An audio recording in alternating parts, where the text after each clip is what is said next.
Welcome to the SPYPOINT Podcast. I'm your host, Brian Stevens, and I'm joined today by John Cassimus, and he is the host of Darn Hungry and a passionate turkey hunter. And two things we're going to be talking about today are spring turkey season and some good cooking. So welcome to the podcast today, John. Thanks for having me, Brian. Glad to be here. Absolutely. And, before we get started, I just want to remind everybody to rate, review, and subscribe wherever you consume podcasts. And, doing so helps all of our listeners find us and help grow this community. So let's go ahead and jump in and let's talk some turkeys, John. Yeah, absolutely. I'm ready. I'm totally ready. Gobble, gobble. What do you got planned? We're weeks away. I'm heading down to Florida this Friday to kick it off with some Osceolas. Where are you going to kick things off and what do you got planned? Man, I'm going to kick things off right at my home farm in Southeast Alabama. It's called Sawtooth Plantation. Like the sawtooth oak tree, not the sawtooth mountains out west. And so anyway, I'm actually going to be hunting a neighbor farm. I've got my farm locked down and secured just for something very special that we're going to talk about here in a minute. Right. But I'm going to start at my buddy Wayne Crocker's farm.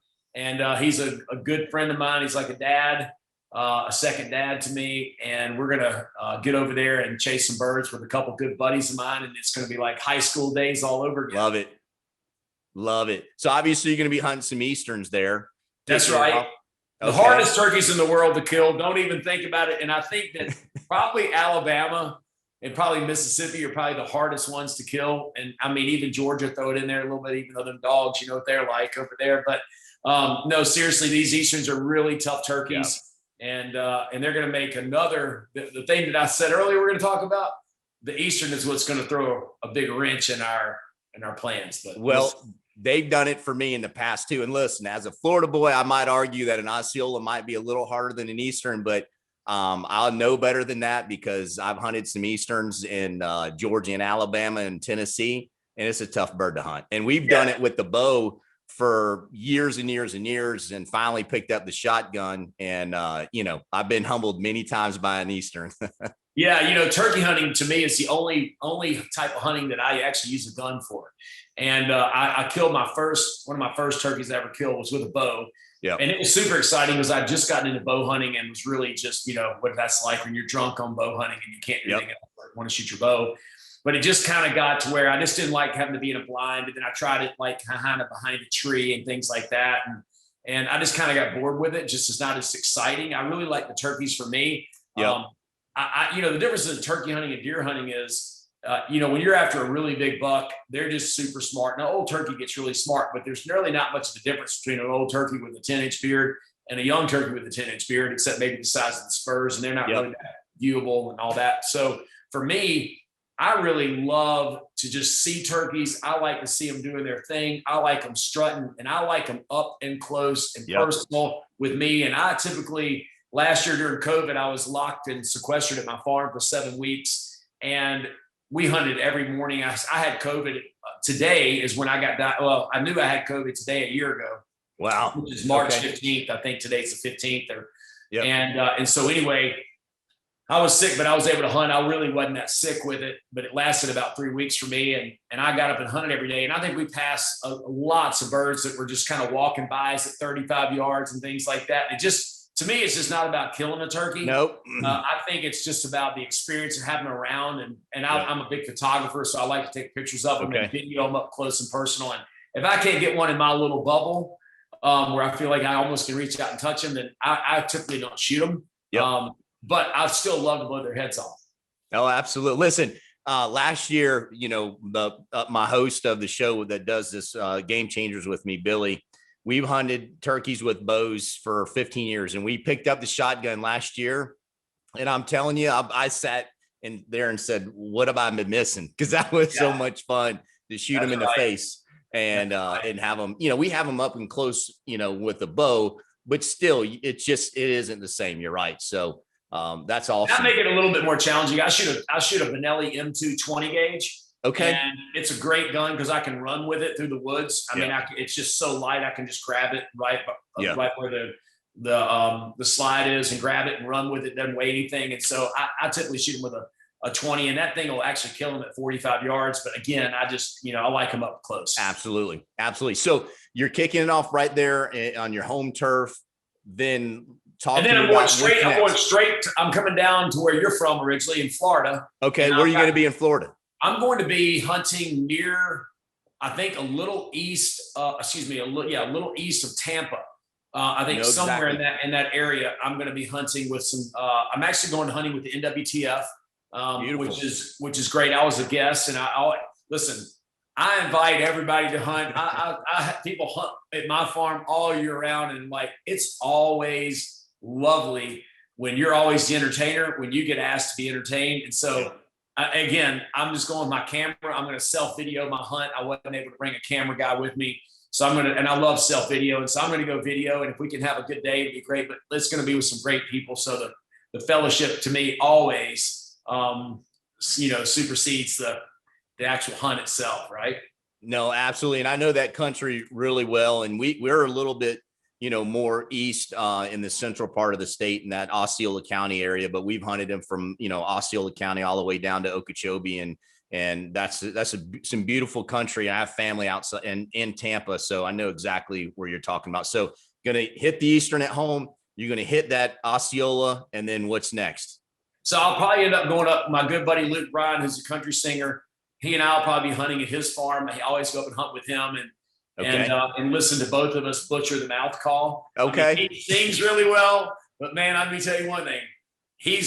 I think I'm probably worse, but it's terrible to listen to us on a mouth call. What I quickly realized after deer hunting so much and spending so much time in the woods, I spend months and months a year in the woods, is that I hear a lot of turkeys, especially at my place. And there's some really terrible sounding turkeys out there. And so it makes me feel pretty good when I hear one kind of like, the reed isn't working really well. They're not really, maybe they had too late of a night last night. Something was chasing up a tree, and they're not calling too well. And so, anyway, we'll go up and probably hunt in south of Nashville. Okay. And hunt there, which is always a great hunt. There's just so many turkeys in that area. It truly is a gift of for a turkey hunter and Eastern turkeys. It's really amazing. And they're smart, but there just happens to be a lot with numbers, and that helps you out a lot. Yep.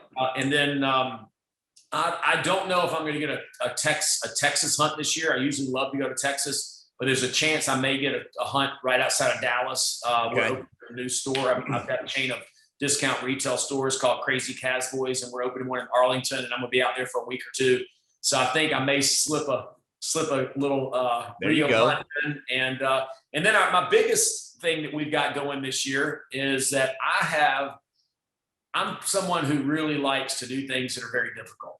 Yep. And I don't know, it's just been something in my lifetime, from growing up playing sports, playing football at Alabama, to, always, whether I was running an ultra marathon or doing a 100-mile bike race, whatever it is, I like to challenge myself. And I have a young friend, Slade Johnson, who has a company called Trips for Trade, which is a really cool company where you actually, if you have a place to hunt Osceolas in Florida, but yet maybe you want to go up and go to a football game and go see a Titans game, and I have tickets to go to Titans games, I'm willing to put up tickets to trade for a hunt in Florida. Yep. It's where people trade back and forth to really do lots of trips, and especially hunting.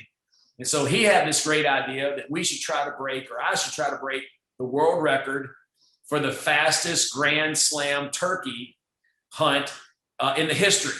And all right, come on now. Yeah. Right. So I know. And so when I tell you how fast we're going to try to do this, I know people are going to think that is insane, and it is. And are we going to be successful? Probably not. But I tell you what, we're going to give it our best effort, and it's going to be all for a great cause. And so anyway, I forgot the guy's name, because I'm not somebody that follows a lot of people in the hunting industry, and especially turkey hunting. I love turkey hunt, but I don't know a lot of the people. I know Eddie Salter, of course, and some of the old, some of the old school guys. But there's a gentleman out there, and I forgot his name. Forgive me for being rude, but he has killed more Grand Slams than anybody in the world. I think he's killed over 120 or 130 Grand Slams, and he did it in 46 hours.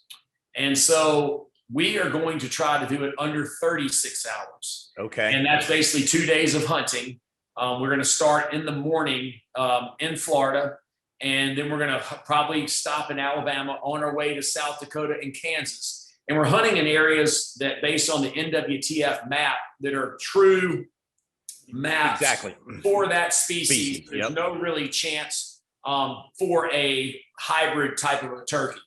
And even though there are Rios, there are Merriams in certain parts of northern Nebraska where I typically hunt, but we're having to go a little bit further away, different places up into South Dakota, to make sure it's, for the map purposes, a real Merriam. Totally get it. So the plan is going to be to start in Florida, and if we've got birds on camera, thank the Lord for SPYPOINT and these cameras that send pictures, because I've got a ton of them out on the farms that I've got kind of secured and locked down for us. Hopefully we're going to have birds that are going to be patterable, but it's, again, late in the season. The real challenge to this hunt is going to be that we're having to do this around April the 15th, 16th, 17th, 18th to 20th. So it's very, very late in the season for Florida, and getting very late for Alabama as well, but then kind of early up there in the Northwest, the Midwest, where we're going to be up there hunting those Merriams and Rios. So it makes it quite challenging. And there's what the birds are doing now is totally irrelevant to what they're going to be doing 4 weeks from now.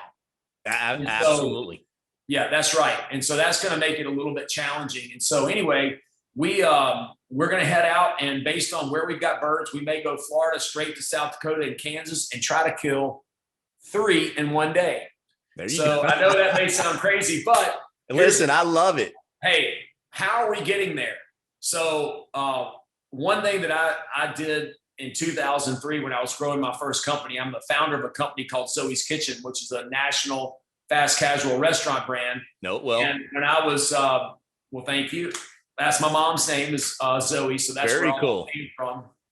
So when I was starting that company, I knew there was no way for me to really grow that business fast enough without me being able to get into an airplane and fly myself around. And so I started in 2003 and got my license after my first back operation. I couldn't exercise for a month. So the next morning I went and started taking flight lessons. And 4 weeks later, I had my pilot's license. I bought an old little high wing 182 Cessna. Love it. And was flying that. Then I ended up, progressing, getting into different airplanes. And that's kind of how I ended up building my business. And so the flexibility and the freedom and the time it saves to be able to travel like that. So I will be piloting the airplane. I'll have 5 other guys with me.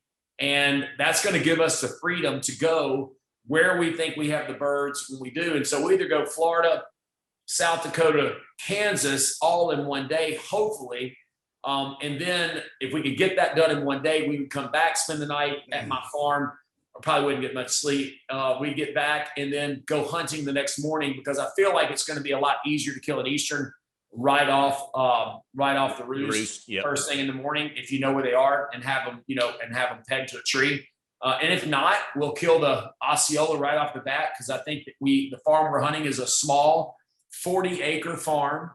If they haven't had a lot of pressure, John, you should be fine. You know? No pressure. It never gets hunted. It's right next to a big wildlife area, a huge, thousands of acres. So this man feeds these turkeys just for fun. And anyway, we hope that, with hunting pressure, because the public land gets a lot of pressure, and you just don't know what's going to happen. And so anyway, we're gonna go and try to see if we can work it all out. And if not, we're still going to stay after it. We're going to kill the Grand Slam, but it just may take us longer than the time allotment.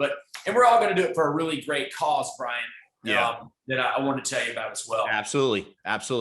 So the NWTF, which for all of us that like to turkey hunt, and whether you're a big game hunter, like what the Safari Club does for big game hunters, I think there's a real misconception out there in the world and I think the story is finally starting to be told. And this is really serious for any of you guys listening to this, is that if you truly love to hunt, and I'm assuming if you're listening to this, you're an avid hunter and very passionate about hunting, that you have to get off your butt and you have to do things from a charitable standpoint to ensure the future of hunting for all generations to come. And when I mean charitable, it's not just monetarily you giving money to an organization.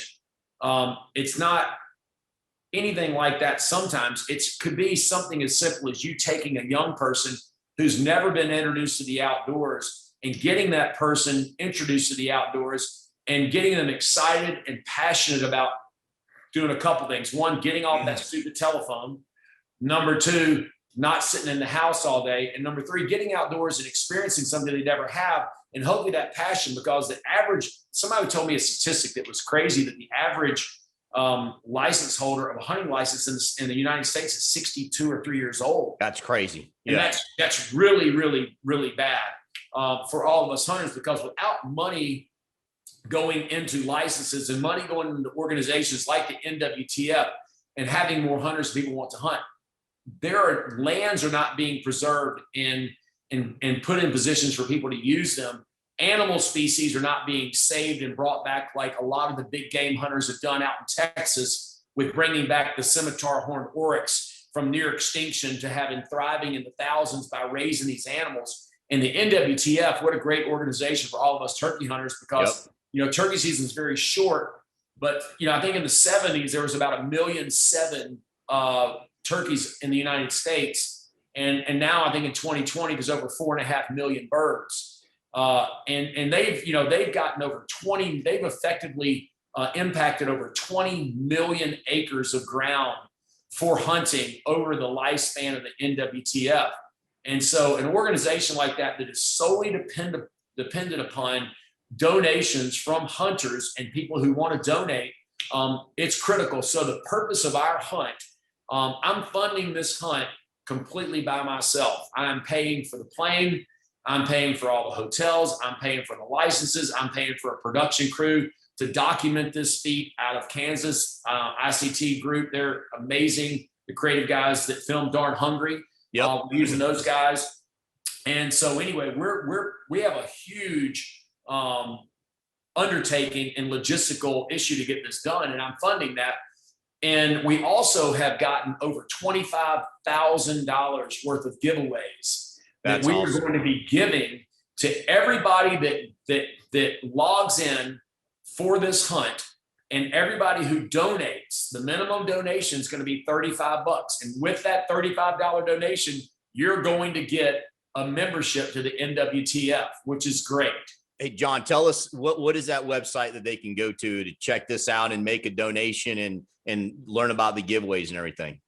Yeah, so the website is going to be under36.com. Okay. And that's going to drive people to that site. And we're going to be launching all this on my social media as well, and my YouTube channel, which is at John Cassimus, which is JOHNCASSIMUS. And we'll have a lot of information on how you donate. And what's really cool, Brian, is that we are going to have on the website that's being hosted by Trips for Trade, people are going to be able to go in, and if you make a donation, based on the size of your donation, you get a certain number of chances in the raffle, which we're giving thousands and thousands of gifts away. I mean, the gifts are amazing. What we're going to give away, a lot of gifts. And that's awesome.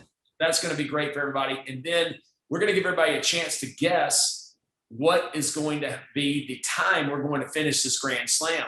Okay. And the person who gets that's going to get the grand prize, and that's going to be a really amazing gift. And you have to stay tuned for that. Little teaser. Okay. Yeah, I'm teasing it because I'm going big on that one. So okay. That's awesome. And just the way that you're putting all this together. Listen, I was able to accomplish in 2012 my first slam with the bow. It was a single season slam, and I've had 3 slams since. But I'm going to tell you, it took every minute of the entire season to get it done, to the point where it was the last day in Nebraska and got my last bird on literally the last hour of the last day of the season. So I felt like that was a huge accomplishment. This is pretty amazing to be able to try to pull this off. And, look, whether you accomplish it or not, the journey and what you're going through to raise money and to have the experience and bring people along, I think is just as, amazing as, trying to accomplish that feat itself. That's right. And this is all in good fun, right? Yeah. This is not, honestly, I'm not someone, I get really passionate about my bow hunting and when I'm killing big game and, mule deer especially and elk and things. But, turkey hunting is fun. It's about fellowship. There's always multiple people around the hunt typically. And again, this is just doing something to try to get people's attention, to bring awareness for the NWTF. This is not an event that the NWTF is putting on. This is an event I am putting on in order to take the funds that we're going to raise, and 100% of every dollar that comes to us will be directed to the NWTF. 100%, not one penny will pay for this trip any way, shape, form, or fashion. That's all being paid for by me. Everything's going to them. And then those guys are hopefully they had a tough year with, most charities during 2020 was really difficult. And so we're passionate about it. We want land to continue to be able to hunt and things like that. And so again, it's all for fun. We're going to have a good time. We're going to do it legally. But hey, if I got to ambush one, I'm going to ambush you dang one. right. This isn't about, trying to get footage of one crossing a field for 35 minutes, strutting for an hour. No, this is to get on them and get them as fast as we can get it done and move to the next spot and be able to document the trip. And we'll also be showing that the entire put together show will be on my YouTube channel, along with a lot of other my hunts that I've got on that channel as well. And then, we're going to be coming to everybody live the entire time through social media. We probably won't be filming a lot of the actual hunt, but we'll be walking to the stand, in the airplane, out of the airplane, traveling place to place, what we're doing to keep everybody in tune with what we're doing. We want people to feel like they're going to be on this trip with us. And so we're going to start promoting this. And I don't know if it went out today, but it'll be tomorrow, the next day. We'll promote for the first time. So this is going to be brand new around the 15th or 16th, and to create that momentum. That's amazing. That's amazing. Listen, I wish you a ton of success.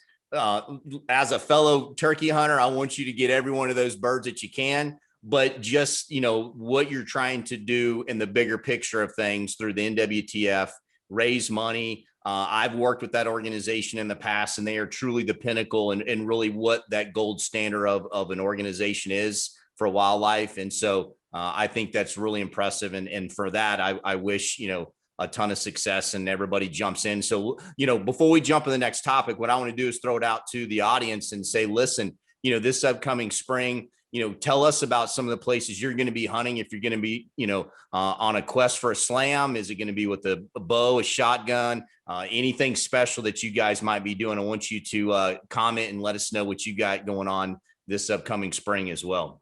Yeah, so, I'll tell you really quickly to end with that, because I understand, and listen, I'm extremely fortunate. I've worked really hard for everything I've done in my life, and I am very fortunate to get to do the things that I do, and I have the resources to travel and do things to hunt and pay for hunts. I know a lot of you guys don't have a lot of money. You work really hard and you really cherish those days hunting. And again, this is not an ad for my buddy, but this is truly, I see the stories of people trading hunts with people, and that's something that you can do. You do have a special place you hunt. And maybe you don't want to go kill your turkey this year. You'd rather give that turkey up in exchange for wanting to go to Colorado and kill a Merriam or go out west to do that. And this trading these hunts is a really great way for a normal guy, hardworking guy or girl who likes to hunt, who wants to get to go somewhere else and get to go hunt. That's a great way to do it at Trips for Trade. It really is. And, and I encourage people that if they haven't had the opportunity to go hunt a Merriam or a Rio, if you're a Southeastern, hunter, do anything you can to go, whether it's South Dakota, it's Wyoming, Montana, there are parts in Nebraska where you can hunt a Merriam. And to me, what a fun hunt. They're very vocal, and they just, do a ton of fun stuff. Rio, very similar, so if you do get a chance, whether it's, another avenue or the avenue you're talking about, trips and trade, look into it, because hunting, Rios and Merriams and even Osceolas are a fun turkey hunt. That's right. Exactly. So let's shift gears a little bit, John, and let's talk about some cooking. You are the host of Darn Hungry. I know this is something you're also very, very passionate about. Obviously, if you're the founder of Zoe's Kitchen, you know a little something about cooking and good food. So tell us a little bit about, 2020, how all of this kicked off, and then, what can people look forward to in 2021? Well, yeah. So this was a really, really great, a great time putting this show together. It came out of nowhere. And again, I'm somebody that truly believes that who you know, not what you know, is the most important thing in life. And my network has been my number one probably one of my top 3 things that I attribute to my success in my life is my network. And I work really, really hard every day on that network, just like I would getting up, going to work when I was working in the kitchens at the restaurant and building the restaurant business. And what I'm doing now, my network is everything. It's I highly recommend that. And that can be as simple as you got a good network. If you're questioning, hey, I wonder if I have a good network. You got a good network that anything you need in your life on a day-to-day basis, or anything you may have to make, it's a big purchase, or you need to go somewhere, do anything. If you got somebody you can call to, whether you need tires, so you have the guy that owns a tire shop, or you need to go, you want to go over here and you want to get into a restaurant, can you call the person that owns the restaurant, or the person who works the front door to get in? That's the network thing. And so I was at the archery show at the ATA in Indy and ran into Dusty at SPYPOINT, and we just were chatting, and I'm on the Hoyt Pro staff and some other in Badlands, and I was up there just to meet the people that support my hunting and meet people. I love it, and I love that industry. And so we met, we started sharing pictures of hunting. And that's the show to do it at, for sure. It is, because you can talk, and it's great.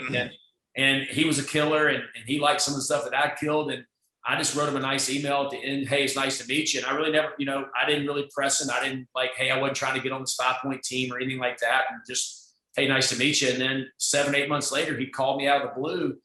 It was like, hey, John, it's Dusty. I met you, and I've been following you on social media, and I just, love all the stuff you're cooking and doing all that. And he said, this is going to sound really, really bizarre, but would you have an interest and filming a cooking series for SPYPOINT cameras? And I'm like, okay, well, where, what's the tie-in information, right? This is weird. And they said, no, but we're really passionate about our content, and we're really making an initiative to really create some great content. And we've got a nice budget to do this. And he said, would you be interested in doing it? And I said, yeah. I said, I thought about it. And I said, absolutely. Because I've had some desires to do some stuff with some production and some other ideas that I've had. And cooking is one of them, because I like to cook, and I can do it very well. And so anyway, I said, sure. And they showed up at my farm, and we filmed for 4 or 5 days. And let me tell you, doing that without a production team, meaning film production they had, but somebody producing me and producing the show and the rest. It's a lot of work. All the work. Yeah. So I did that with basically one helper, Miss Dot, that works at my farm with some prep, and Miss Linda. And I just basically knew what I was going to cook. And I'm kind of one of the cooks that I just basically cook from scratch, and I really never use recipe. Okay. And so that was challenging, because I never make it the same way twice, but in general, I know. Sure. And so I had to basically knew what I was going to cook. And when it came time to start filming, everything was just raw and off the cuff. And we were very fortunate that we did that, most of them in one take. That's impressive. And so but it really took a toll on me about the third day. We did four episodes a day for 3 days. Was that my brain, what little I have left, was really, really tired. It was really taxing to really be that creative in thinking. It's the process of trying to think like the computer thinks. It's thinking 20, 30 steps, and it does that in microseconds. Your brain works kind of like that. But I was having to speak and at the same time think about what I was going to continue to say, where it was going to go, and what was going to happen, where the transitions were. And it just was all just done naturally. And so it was hard. I mean, I will tell you, versus having somebody there that had already, half the time we really needed to make, I baked chicken. So I needed a chicken. I needed some people under me that would have already been making that chicken and have it ready. So the time when we started filming at a certain time, when I got done with the prep on the chicken, boom, we pulled the chicken right out instead of waiting an hour and then doing it, and you have all that downtime. So anyway, it was super fun. And listen, the whole purpose of this show was in the goals for SPYPOINT in doing this was, and my goals personally, because the way that I cook, I can do some very technical things cooking, but you know what? Most of the time I cook very clean, protein-rich foods with fresh vegetables, and that's basically how I cook. And so I wanted to make recipes that anybody that watches could execute very simply without a lot of time. And we talked about, simple recipes that won't break the bank, that taste great. Well, and look, that's people are wanting to learn how to cook more and more. And, I'm a huge fitness guy. I cook all of my meals and like very similar to what you described, high protein, some good quality carbs, a lot of vegetables. And it takes time and it can get boring. So I'm excited to see some of these things from you, and because, you can cook healthy and clean and still taste good. And, yeah, absolutely. And so you just have to be willing to explore a little bit, learn a little bit. And I'm an average cook, but I cook a lot, and over time, you force yourself to get creative. And if I find new ways and new, ideas, I'm all about it. And so that's something I'm looking forward to, seeing from you, as well as just, good quality food, really making it taste good. And especially if you are into fitness and health and those things too, that's the other benefit for it. That's right. And what you said, something that was so key, is that, and it's really the whole message in these episodes, is that you have to just be willing to try. Yep. The worst thing you're going to do is mess up $15, $20 worth of ingredients, right? Yep. I mean, at the end of the day, and you just have to be willing to try. People are scared of cooking. They're scared of food. Americans are really, really scared of fish. I'd say 80% of all Americans don't like fish. I would say that most of them are very intimidated by cooking fish. Really? Because they don't know how to do it. They overcook it. Any fish that's overcooked is terrible, especially unless it's fried, is always really, really bad. And so I understand it's intimidating, but just the willingness to try. And I think that, the way we shot the videos, and they're not very long to watch and they're pretty simple to execute, I think people are going to have fun with it. I made corn dogs one day. I love corn dogs. And I made homemade corn dogs and showed them how we made these corn dogs. Nice. And the peanut oil. And oh my God, they were so, so good. Love it. Love it. Listen, I can't wait. And, so that's something that I think really adds to what you said SPYPOINT's trying to do.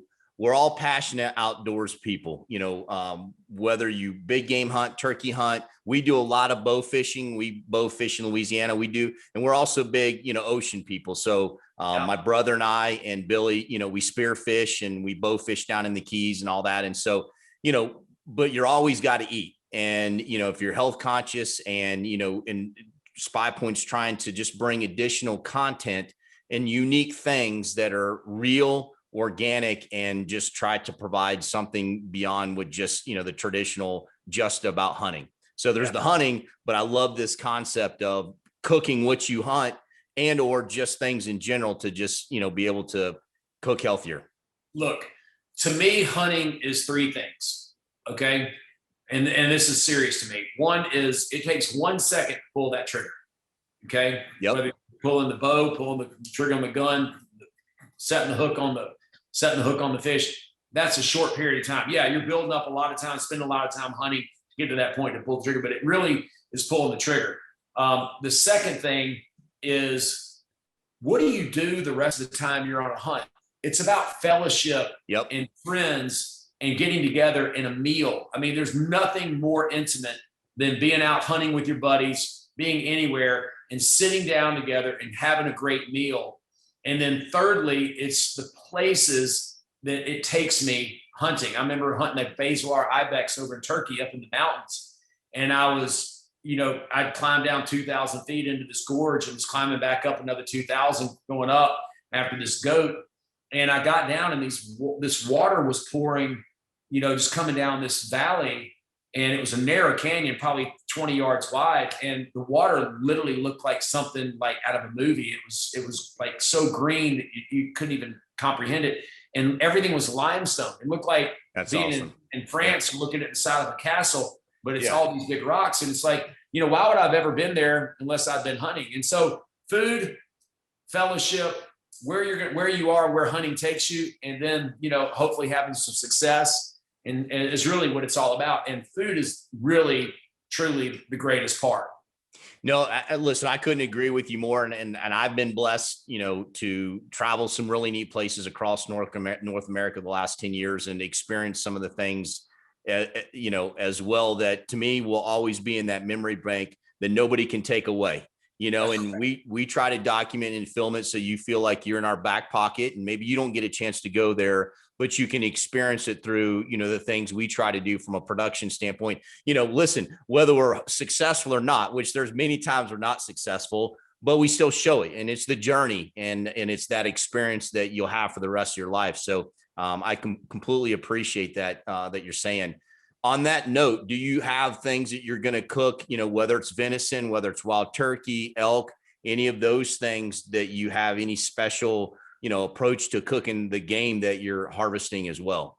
Yeah. So, just some really good pointers about cooking wild game is this, and this is something that everybody can do. And the number one most important thing when you're dealing with wild game is it has to age. It has got to spend time with cold air around it and starting the decomposition process of breaking those enzymes down in the meat. That is the most critical thing when it comes to wild game, period. Look, there are people that take ducks, that don't pluck ducks, don't gut them, do anything, that leave them in a cooler for 3 weeks. Wow. Before they clean them and cook them. And so look, just like when you dry age a steak, yep, it's just sitting there, just decomposing. If you've ever eaten a dry aged steak, the smell is very pungent. It's almost like a cheese smell, right? And so, but there's a really beautiful thing about that process and the flavor of that meat that it gets once it's dry aged like that. So what I do typically when I harvest an animal is I will hang it in a walk-in. If you don't have a walk-in, no problem.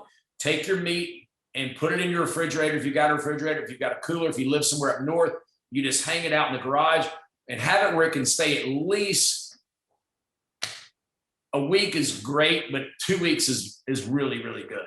And if it sits there, the skin just gets purple, right? Okay. It just gets purple. Doesn't mean anything. It's nothing wrong. Even if a little mold grows on it, if you've got a lot of humidity, you can just scrape that and cut that outer layer off. It doesn't do anything. Then when you cut that meat open, that redness of that meat is amazing. And then if you're going to make burger and you're going to cut your meat up to make burger, once you've aged it, and then you're going to cut the meat into cubes to put it through the grinder, it's really important to put that in a colander and let it sit with a pan underneath it to let that blood drain off of that. Got it. Okay. And I usually do that for another 24 hours after I cut the meat up, and you'll be surprised how much blood's come out of that meat. And then I just find a good butcher where I can get some really good fat, because all these good butchers that are places that are cutting meat up, meat suppliers for high-end restaurants, things like that, they're cutting these, prime beef and Wagyu and doing all this. They're trimming all these ribeyes up to cut steaks and to do certain things, and they have tons and tons of fat. It's better than just, basic fat pellets that they give you. And so there's ways to get really good fat. And I typically use a 25% fat to 75% venison.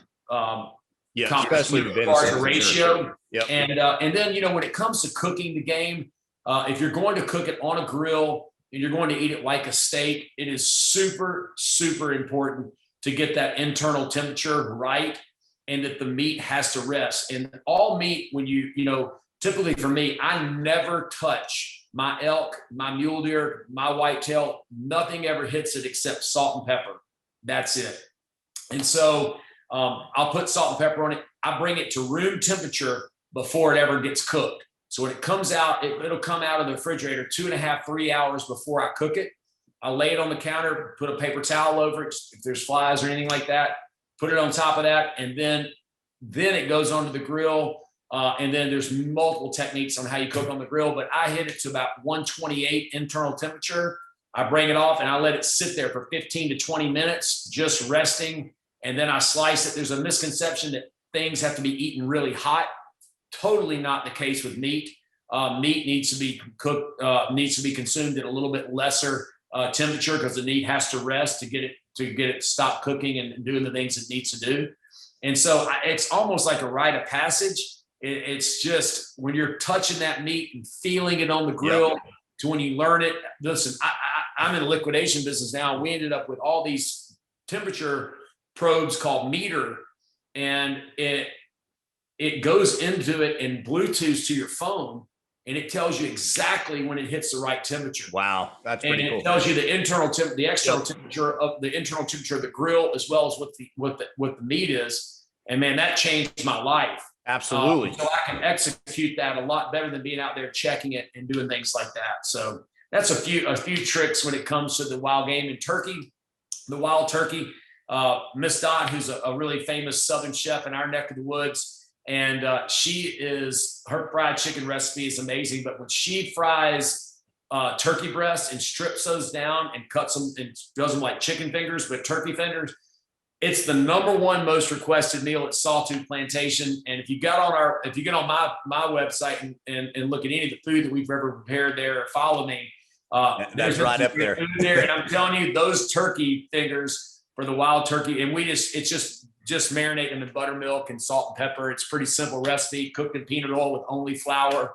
And oh my God, they are to die for. And last year, was that an invite, John? Was that an invite, my friend? Yeah, yes, please. And my daughter and my girlfriend last year, we're quarantined together, and they screamed at us because we hunted every day.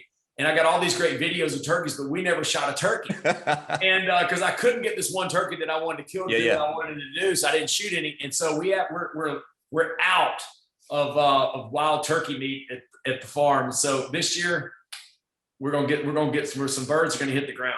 Nice, very, very cool. Listen, I mean, just a lot of great things going on in your world, and excited for 2021 for you. Where else can people follow? I know you hit it earlier, but what are some of the things that people can do to follow the work you're doing, just in general, just to recap some of that?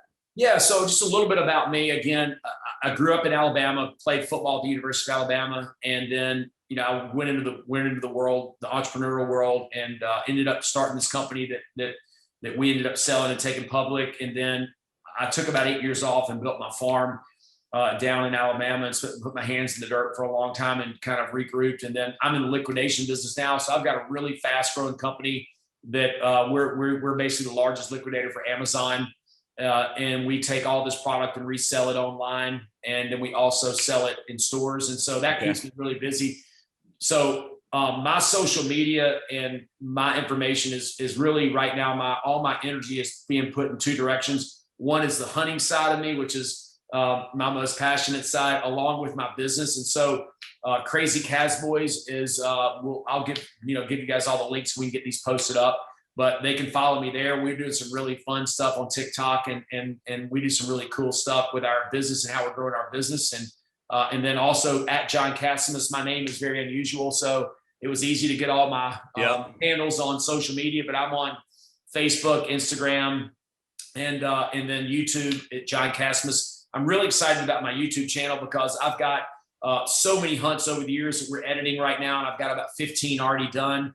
And they're ready to go. So when we launch this hunt, you have a bunch of other content edited. I'm going to also launch my other content. For example, guys and girls out there, I was fortunate enough. I killed a 235-inch mule deer, archery spot and stalk, and it was truly one of the most epic times I've ever had in the outdoors. It was a long, very difficult day. 35-mile-an-hour winds sustained the entire day. Shot this buck at 63 or 5 yards. I can't remember. It was over 60 yards. And it had to aim about that far, 12 inches to the left of the animal to hit it. And it was just challenging. But that hunt's on there along with a lot of other ones. And so they're real short. They're not going to, I don't get paid to do this. So this is just for fun and for people to have a good time. But I hope that, some of the things that I do inspires people to want to work really hard. I fully believe as a human that you can't reach your full potential in life until you learn to suffer both physically and mentally, so far beyond your imagination of what you thought you were capable of doing. I think then and only then can you grow as a human. And so I think that's kind of been my life. I keep the gas pedal, to the floor every day when I wake up. I'm always challenging myself, whether it's with business or hunting or anything in my life, sports. I'm going to do a 100-mile bike ride here with some guys here pretty soon that we're getting ready to go do. And listen, it's just a challenge every day. We're all given gifts from, whatever you believe, whatever God you believe in, we're all given gifts. And so I just fundamentally believe that my duty is to utilize those gifts to the maximum potential that I have, and to continue to press until I either hit the ground and my time's over on earth, or I don't, but I'm not going to stop. And so I think that, a lot of the things that I've been able to do and accomplish have been strictly for just straight hard work. And listen, everybody's got to get lucky every now and then and be at the right place at the right time. But I fully believe that you put yourself in the right place at the right time by being prepared. And like Cam Haynes, who I love and know and is a good friend, and he's just like, hey man, nobody cares, work harder. And so for me, what drives me is that I know if my biggest thing that I ever done in my life was Zoe's Kitchen, which was a huge accomplishment. I mean, I'm not, I started a company that ultimately, after I left, grew to 3,000 or 4,000 employees and 300 restaurants, and went public, and and we had a great run at that. But if the last thing I did in my life was kill a 235-inch mule deer, or the last thing I did was start Zoe's Kitchen, and I feel like I'm still kind of young, even though I'm 54. I would look at that as a complete failure for the rest of my life and be like giving up. Why am I stopping? Yep. You can't. So I've got other things I want to do, and I want to challenge myself. And I just, fundamentally believe and know that anything out there is possible if you're willing to work hard for it. And I know that's kind of a cliche, but I mean, listen, it's just a fact. It's a total fact. It is a fact. And, listen, we haven't had a chance to sit by the fire and share stories, but, I have a very similar philosophy of some of the things I've gone through in my life, and some of the hardships and tough times and things that, led me to pathways that I wouldn't have experienced unless I had hardship or, physical things that happened to me, and, injuries and things of that nature. And you just have to make the most of it and work harder than, the person next to you, and have a mindset that, listen, there's nothing you can't accomplish if you're willing to set a goal, work at it, and hold yourself accountable. And that to me is the way I live, and my philosophy as well. So I respect everything you're saying. Amen, Brian. Amen, brother. I mean, yeah, absolutely.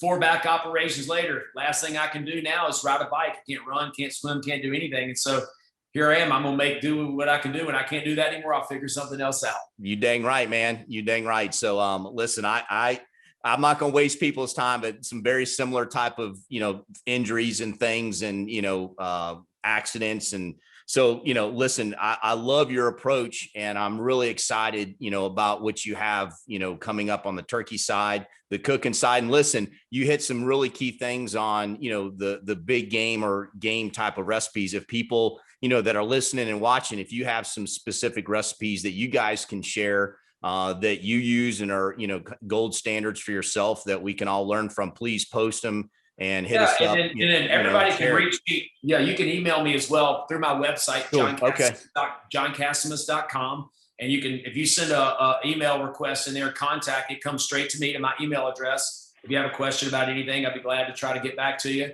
And again, we are super excited about this event, raising money for NWTF. Our goal is to raise over $100,000. My real goal would be over 200. And so we're going to need a lot of people really sharing this. And listen, it's $35 is the minimum donation, and that gets you a free membership. If you've already got a membership, they'll add it on to your membership. They got a special for three memberships for $90 instead of $100, so you get a 10% discount.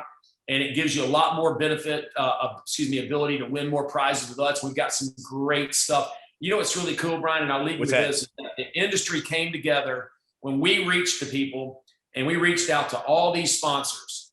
And we weren't asking them for money because, again, I said, I'm funding this. Yep. We need a product. And who else is doing this? I said, everybody's doing it.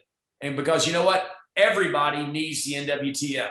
Yep. Everybody has got to have that organization thrive and do well for all of these competing brands to do well. And so anyway, the beautiful thing is they all came together, multiple companies that compete against each other. We're all given product to support this event. So it is going to be really fun. Please follow us, social media, everything. And I really appreciate you having me on today.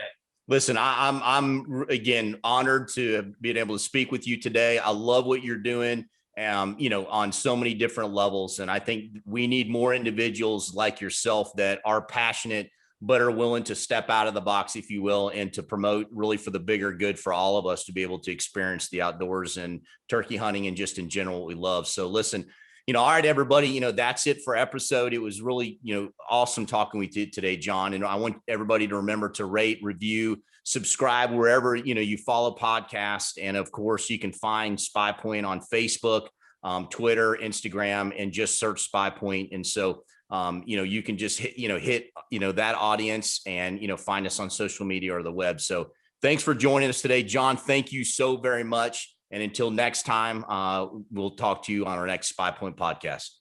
Be good, my friend. Thank you. Absolutely.